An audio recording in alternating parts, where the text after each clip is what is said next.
Welcome back to the Reading and Writing Podcast. I'm joined on the podcast today by Erin Pringle, author of the new short story collection, Unexpected Weather Events. Writer Tom Noyes wrote about the collection. Erin Pringle has done it again. In this clutch of grimly gorgeous stories, resilient characters navigate perilous conditions and deteriorating landscapes in their efforts to transcend or at least come to terms with the dicey, mysterious predicament of their strangely familiar lives. The greatest graces afforded these pilgrims, not to mention us readers, are the sentences coldly true and perfectly pitched that pump their blood and afford them breath. Erin Pringle is not a minimalist, nor is she a language for language's sake lyricist, but her prose, its sound, and its sense is the heart of the book. Erin, welcome to the podcast. Oh, thank you very much for having me. If someone hasn't yet heard about your short story collection, Unexpected Weather Events, do you have a favorite story or two from the collection that you can tell us about?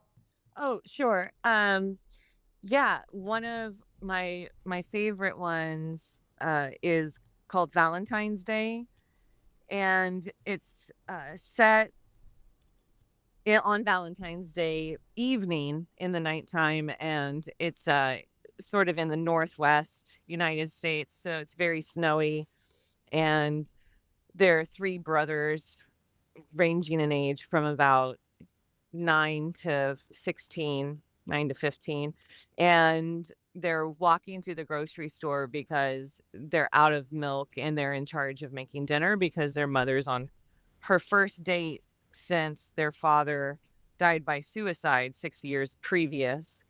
And so you get kind of the camaraderie of the brothers, but also the general irritation in the ways that they behave with each other, and also as they're walking, the unfolding of how their lives came to be where they are right now.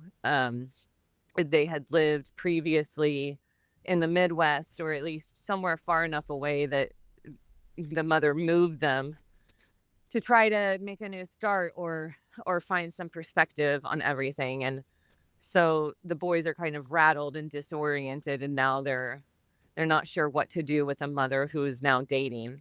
And so it follows them and their sort of hijinks and the deep sorrow that lies within all of the boys.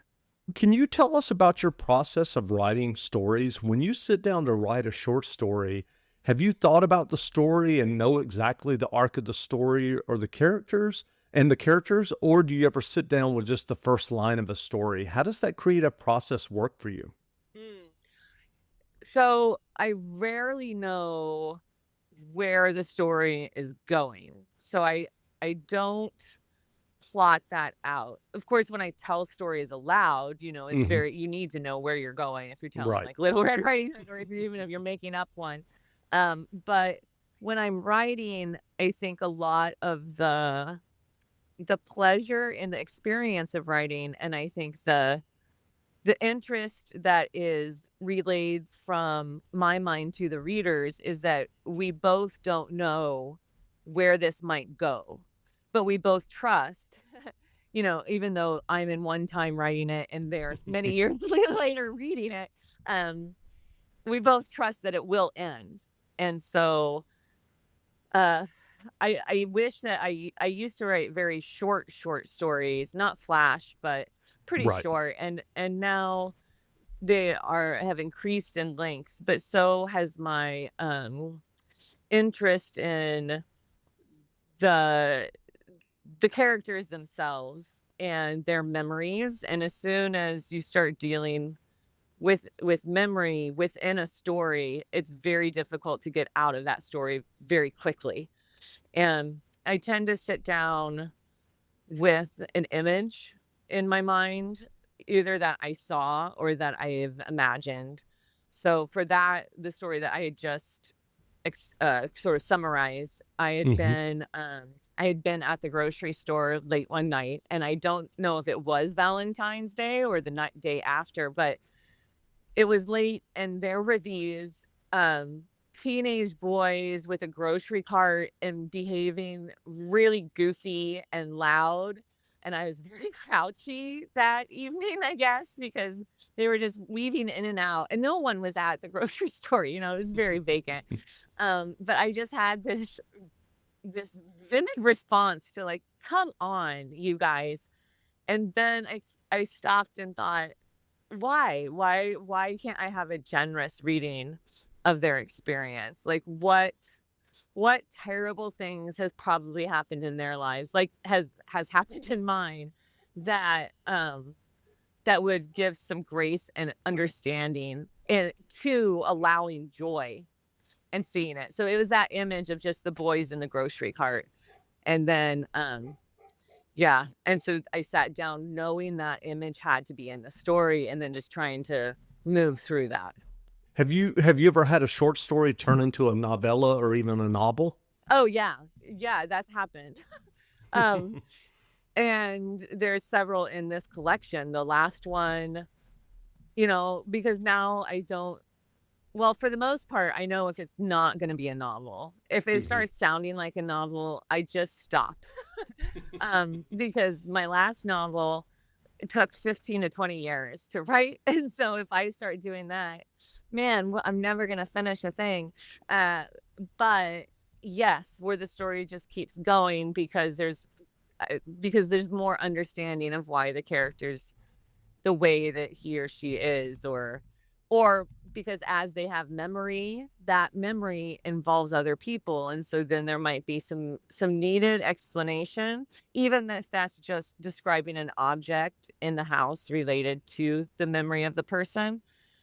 And so I'll let the story go. But if it's, I mean, keep going. But if it starts feeling like a novel, then no, because I have one that I'm working on right now, and I'm probably in my, I don't know, 6th year working on it, and it's a frustrating process because you have to marry it, right? Like, you have to marry it and know that you were gonna stay with it, and I've already committed to this one, so What was your original writing journey that led you to writing your first stories and then getting them published?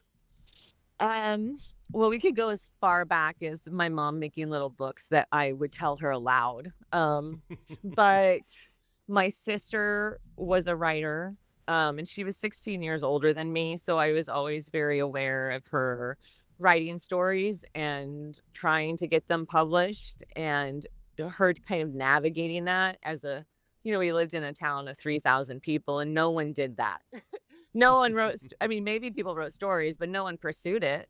And so then when I was a teenager, I started writing stories more purposefully, and then she would give me her old Writer's Digest. Um, and so I would go through and and read about the magazines, and I don't know if it's Writer's Digest, but the one that came out every year, and it was really thick, and it had Yeah, it was a the Writer's Yearbook. y- It was y- published by Writer's Digest. yeah, yeah. Yeah, yeah. And so I just started sending them because also no one was there to tell me that this isn't done. My sister was doing it. And I loved the post office, and I loved the whole process of writing a cover letter and, you know, taking it to the mailman, getting Mhm. stamps. And so, um, yeah, so that's how it really got going. And I thought I was going to be a visual artist. I spent far more time in the art room.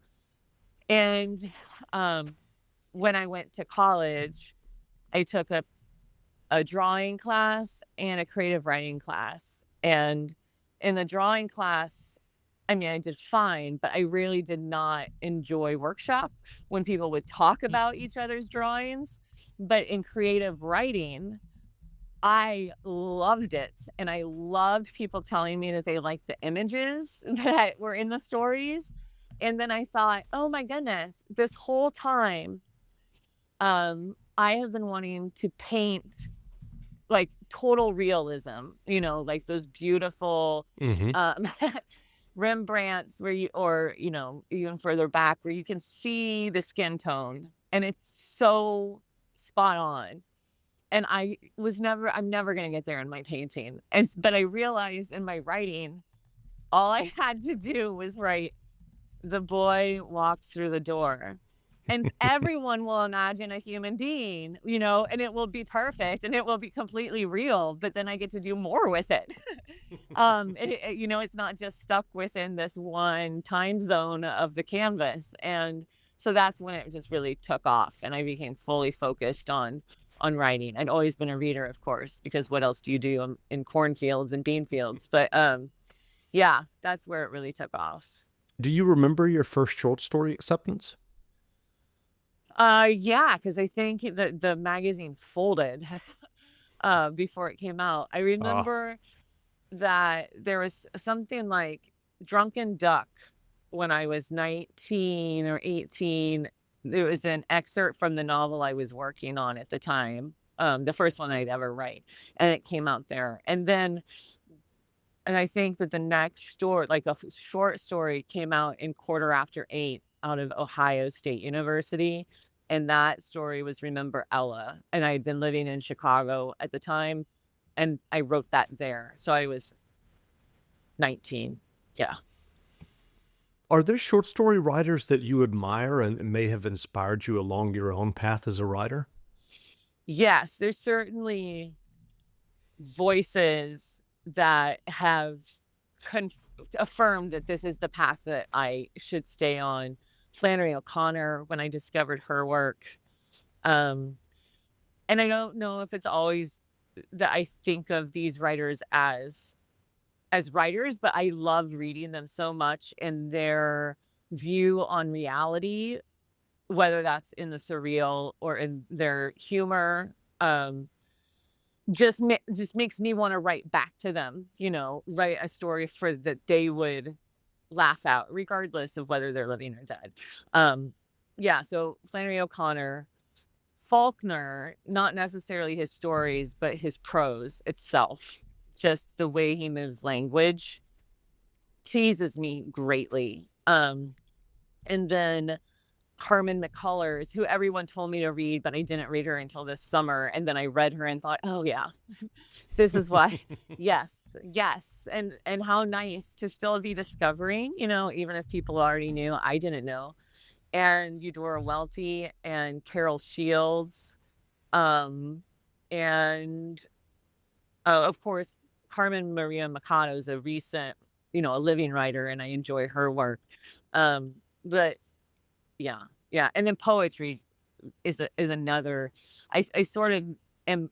I live in this strange alley between short story and poetry, where I'm neither poetry, and I would say that most short story writers would say I don't belong with them, um, because I just live in this dark alley. So as much poetry or poets whose work I admire keeps me going, because the rhythm of the language and the way that it can create is far more interesting to me than telling a story that has a beginning, middle, and end. I've never sat down thinking like, man, I want to tell what would happen if, I'm not that person. Like I said, I sit down with, my imagination and I have an image or I have a sound of language and I just want to explore that rhythm or cadence or get into that sort of mental photograph. What writing advice would you offer for those who are working on their own stories or novels? I would say don't do it. Um, You don't need no, the competition. no, I don't. No, I uh, know, I'm kidding. no, no. I would say if I were to tell my younger self, which I think is probably the most honest I would be, is to when people say things like you can borrow not steal or steal not borrow, whatever it is, from other writers, I don't think that that's an accurate way to talk about it.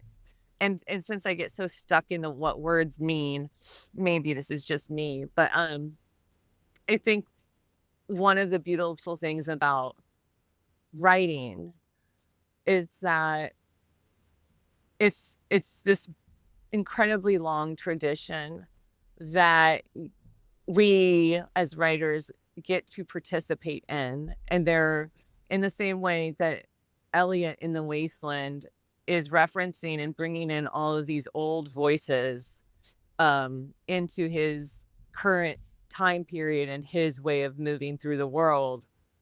So too do we as writers get to dialogue with those who were writing before us and who, like Walt Whitman would say, where he casts himself forward into the future and is talking to us. Um, and that seems so beautiful and precious to be able to move through time like that outside of grief and death, that you're just completely welcome. You just feel welcome to start talking back to those writers and to think of future readers that you're talking to. Um, and that all of these voices do exist. Sometimes maybe there is a loneliness if you're not an only child that you're not used to writing. Mm-hmm. But if you start thinking about all of the people who have written before you and for you, and all the writing that you needed to understand your life up to this point and things that will happen to you, then I think you can feel that sort of comfort, not in a sentimental way, but that sort of awareness of others. Like I remember um, when I had my child, I suddenly thought, oh, like I stepped into the tradition of millions of women before me who have done this. Like I've Mm-hmm. entered into this cultural experience, and I suddenly became aware of them, even though of course that had always been. And I think that's probably the best thing that I could say is, um, there's no reason to doubt what you're writing or your voice, and you don't even need to think about imagined readers. You've read all of the people that you are writing to. So, Are you working on more stories now? yeah, yeah, I've got that novel that creeps in and out of my mindscape, and then yes, there's several.